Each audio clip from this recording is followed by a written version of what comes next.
తప్పకుండమ్మా.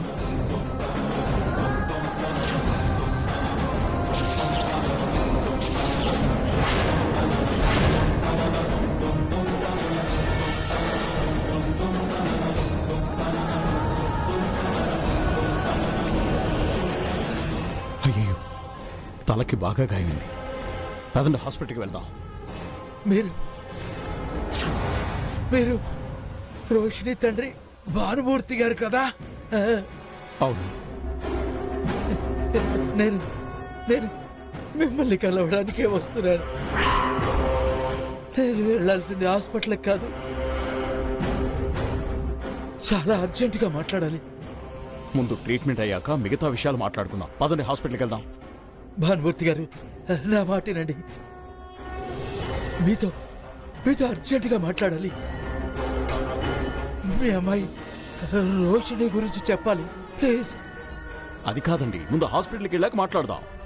Please అండి. నేను ఇంకా బతకననిపిస్తుంది. నేను చచ్చిపోతే మీ అమ్మాయికి సంబంధించిన నిజం నాతోనే సమాధి అయిపోతుంది. దయచేసి నా మాట వినండి.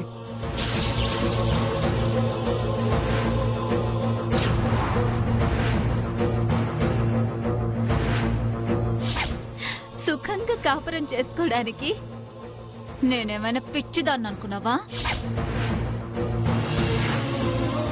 మా నాన్న వల్ల తప్పక తలంచుకొని వీడితో తాళి కట్టించుకున్నాను తప్ప ఆ నూనె కంపోర్తో కాపురం చేయడానికి కాదు.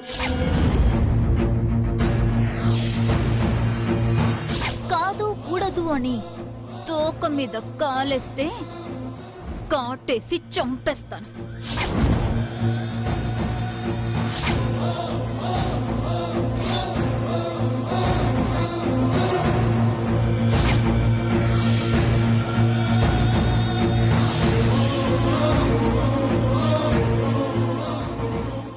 భానుమూర్తి గారు, ఇప్పుడు నన్ను తన మనుషుల్ని పెట్టి వెహికల్ తో గుర్తించింది కూడా మీ అమ్మాయి రోషిణి.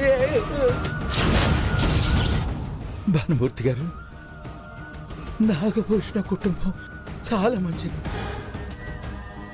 మీ అమ్మాయి వల్ల వాళ్ళకి నష్టం జరగకుండా చూడండి. రోషిణి చేసే దారుణాలు మీరే ఆపాలి. వాళ్ళకేం కాదు, నేను చూసుకుంటానుగా. ముందు మీరు హాస్పిటల్కి వెళ్ళాలి. పట్టండి, రండి, పట్టండి, రండి.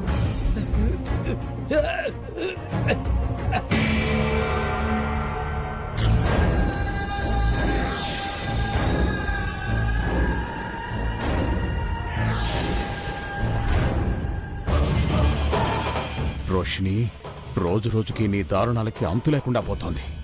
చెప్తా, నిన్నెలా కట్టడి చేయాలో నాకు బాగా తెలుసు.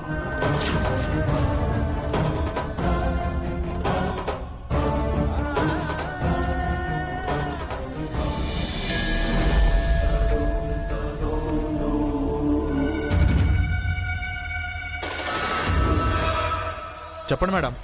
ఎరా, చెప్పిన పని పూర్తయిందా? మనిషి కూడా చచ్చిపోయాడు మేడం. గుడ్. ఇంకో పని చేయి.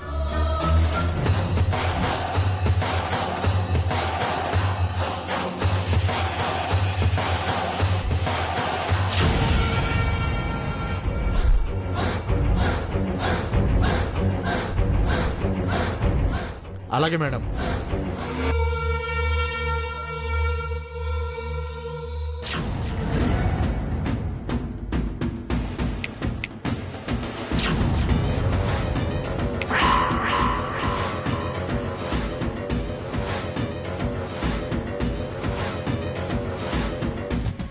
నేను హాని తలపెడతాను అని చెప్పినా కూడా ధైర్యంగా నీ పెళ్ళాన్ని వదిలి ఎక్కడికి వెళ్ళొస్తున్నావు కార్తీక్? సరే గాని, ఇందాక రిజిస్టర్ని చూసి నిజం చెప్తాడేమో అని టెన్షన్ పడ్డావా? కనీసం ఆయనైనా నిజం చెప్తే బాగుండని ఆశపడ్డాను.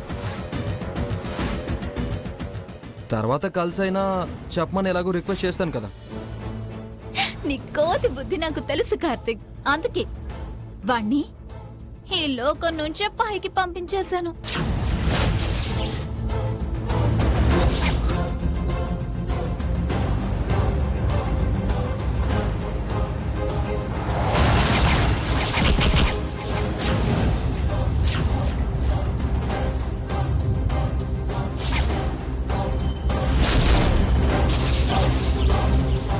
హా, వాడు మాత్రమే కాదు, నా సంతోషానికి అడ్డొచ్చే ఎవరైనా,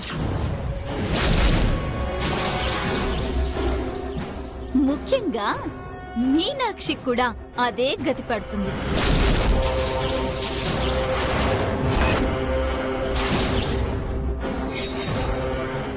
జాగ్రత్త. హ?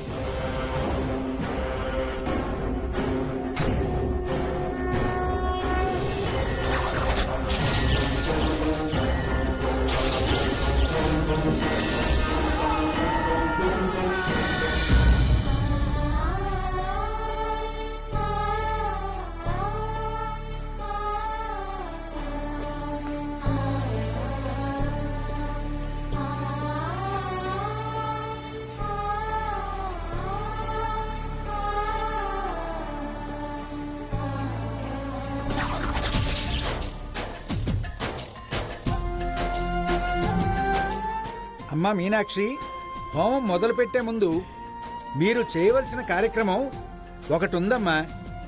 అది పూర్తి చేస్తే హోమం మొదలు పెట్టేయచ్చు. ఏంటి పూజారి గారు? పంచభూతాలకి అధిపతి శివుడు. మీరిద్దరూ ఆ రాగి చెంబుల్లో నీళ్లు తీసుకుని వెళ్ళి శివుడికి అభిషేకం చేసి దీపం పెట్టి వస్తే కార్యక్రమం మొదలు పెడదాం.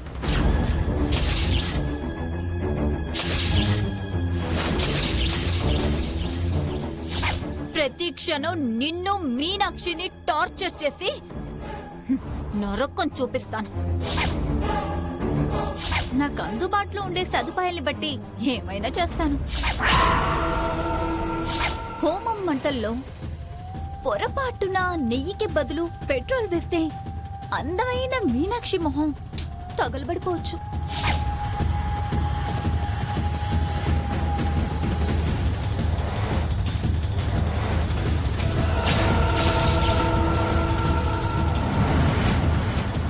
పూజకు ఆటంకం కలిగించడానికి రోషిని వాటిల్లో ఏమైనా కలిపిందా ఏంటి?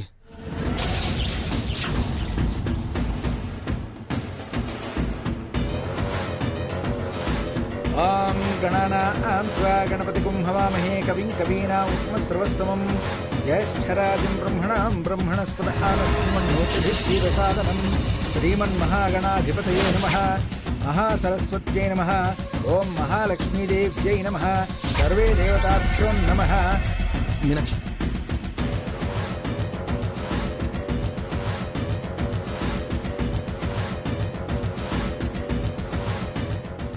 ఏంటి కార్తీక్ అలా చూస్తున్నావు? ఏం లేదు బావగారు. ఏవండి, పూజకి టైం అవుతుంది, వెళ్దాం పదండి.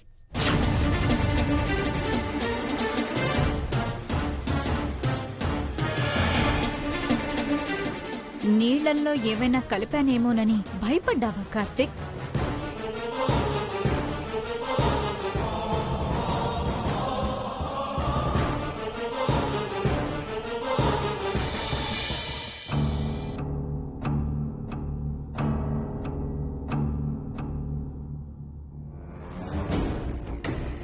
ఏమయ్యా, ఎలా ఉన్నావు?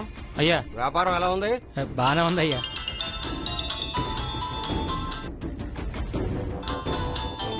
హలో, ఎవరు? నేనెవరన్నది మీకు అనవసరం. మీకు డబ్బులు ఇవ్వాల్సిన మీనాక్షి వాళ్ళు ఇంటికి తాళం వేసి గుడికి పారిపోతున్నారు. అది చాలదన్నట్టు వేలు ఖర్చు పెట్టి హోమం చేయిస్తున్నారు. మీకు అప్పు తీర్చే ఉద్దేశం వాళ్ళకి అస్సలు లేదు. ఎక్కొట్టే ప్లాన్లో ఉన్నారు. నాకు డబ్బు ఇవ్వకుండా హోమం ఎలా జరుగుతుందో నేను చూస్తాను.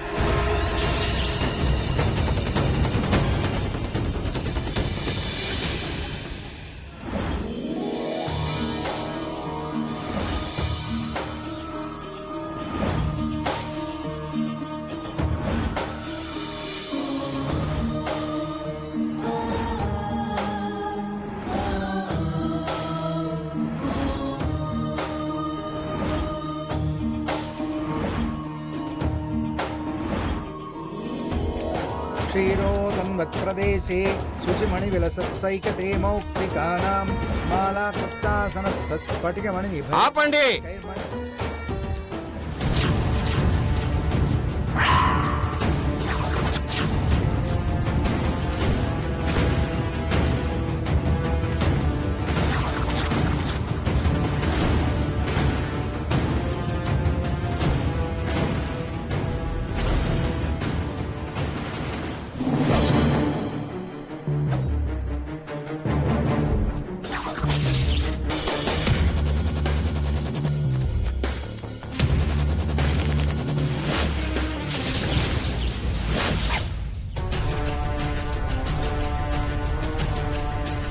ఎవరండి మీరు? హోమం ఎందుకు ఆపారు? నాకు డబ్బులు ఇవ్వాల్సి వస్తుందని ఇంటికి తాళం వేసి పారిపోయి వచ్చిన వాళ్ళని అడగండి, నేనెవరో చెబుతా.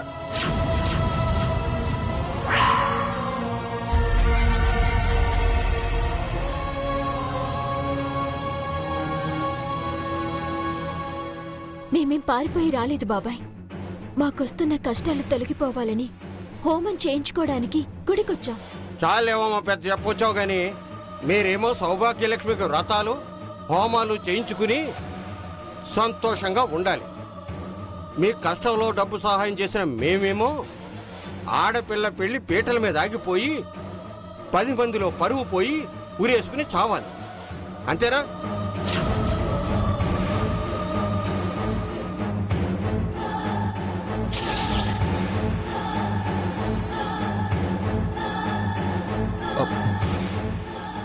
హోమం పూర్తవనివ్వండి. మీ డబ్బు ఎలాగైనా నేను సర్దుబాటు చేస్తాను.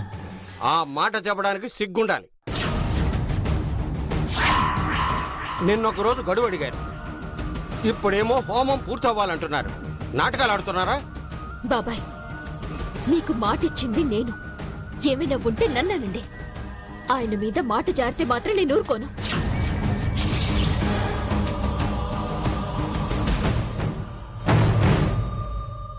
రోషం పొడుచుకొచ్చిందా మీనాక్షి? ఆ రోషం ఏదో నాకు డబ్బిచ్చేటప్పుడు చూపించు.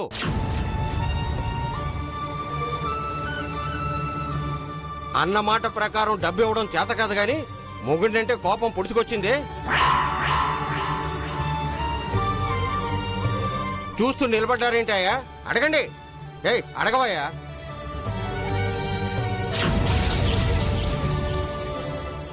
సత్యం బాబాయ్, నువ్వు అడిగినప్పుడు నేను మాట్లాడకపోవచ్చు, అది నా తప్పే. అమ్మవారికి హోమం చేసేటప్పుడు ఈ గొడవ ఎందుకు చెప్పు?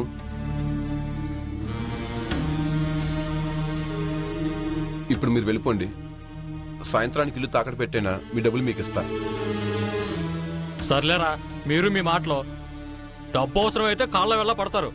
తీరా తీర్చమంటే కౌర్లు చెప్తూ ఎగ్గొడతారు. సాయంత్రం దాకా కాదు, ఇప్పుడు డబ్బు కట్టాల్సిందే.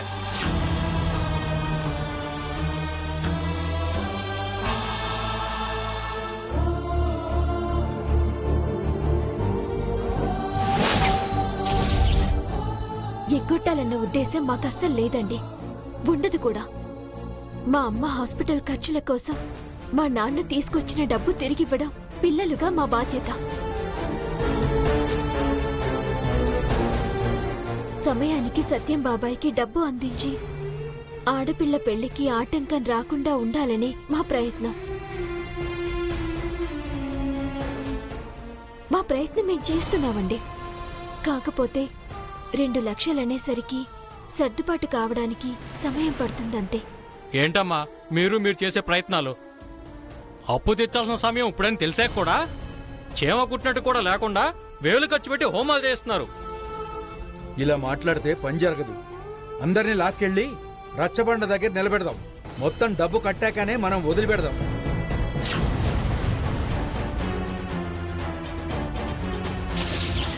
దయచేసి మేము చెప్పేది వినండి. హోమం పూర్తయ్యే వరకు ఓపిక పట్టండి. ఈ రోజు ఎలాగైనా మీ బాకీ తీర్చేస్తాం. మీకు అసలు నీతి జాతి ఉందా?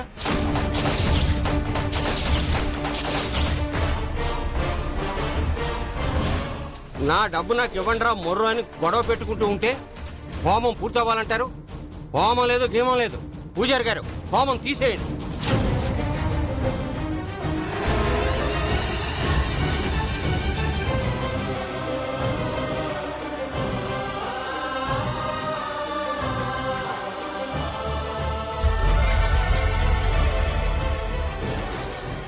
స్వామివారికి చేసే హోమం జరగకుండా ఆపడం ఎవరికీ మంచిది కాదు బాబాయ్. గుళ్ళో నిలబడి చెప్తున్నాను, ఈ రోజు ఖచ్చితంగా మీ బాకీ తీరుస్తాను. హోమం మాత్రం ఆపకండి. నువ్వు గుడిలో నిలబడి చెప్పినా బడెక్కి కూసినా నేను నమ్మేది లేదు. రేయ్, వీళ్ళని లాక్కెళ్ళి రచ్చబండి చెట్టు కట్టేద్దాం, దండోర వేయిద్దాం, ఇల్లు వేలం వేద్దాం.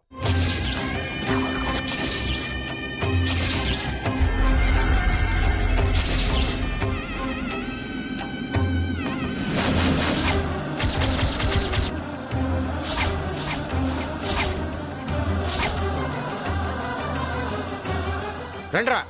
ఆగండి.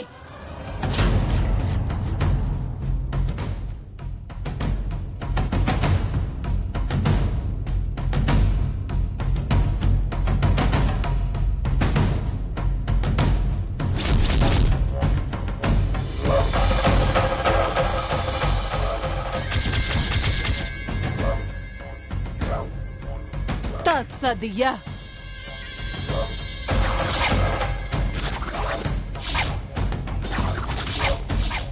ఈ కనకం ఉండగా నా మేనకోడలి ఇల్లు వేలం వేసే దమ్ము ధైర్యం ఎవడికుందిరా ఇక్కడ?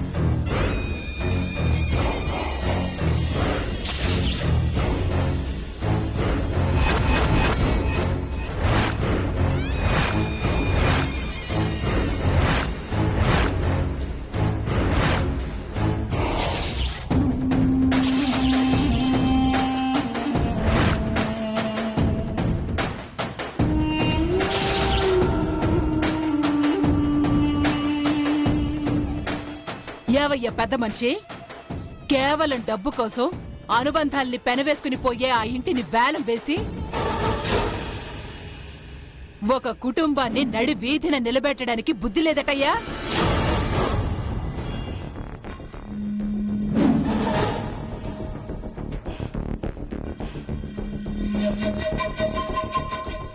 డబ్బుదే ఉందయ్యా, పెంచుకుంటే పెరుగుతుంది, ఖర్చు పెడితే ఊడ్చుకు పెట్టుకుపోతుంది.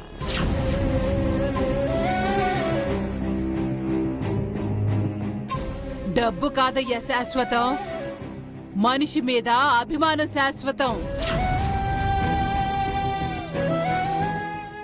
ఒక్కసారి సాటి మనిషి మీద అభిమానం పెంచుకొని చూడు, ఆ ప్రేమ చచ్చేదాకా బతికే ఉంటుంది.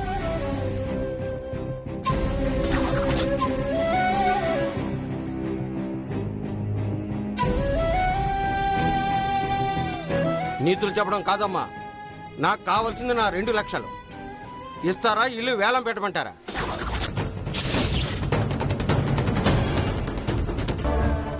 ఇల్లు వేలమనొద్దు బాబాయ్. మా నాన్న జ్ఞాపకాలన్నీ అక్కడే ఉన్నాయి. తల తాకట్టు పెట్టైనా నీ బాకీ తీర్చేస్తాం. తల మీద 1,00,000 రూపాయలు పెట్టినా రూపాయి కొరగాదు. నీ తల మాకెందుకమ్మా?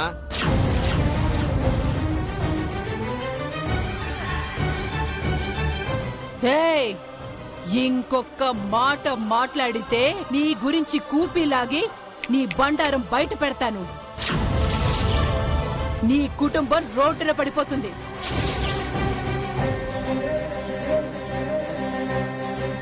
నీ 2 లక్షలు వడ్డీతో సహా నేనిస్తాను.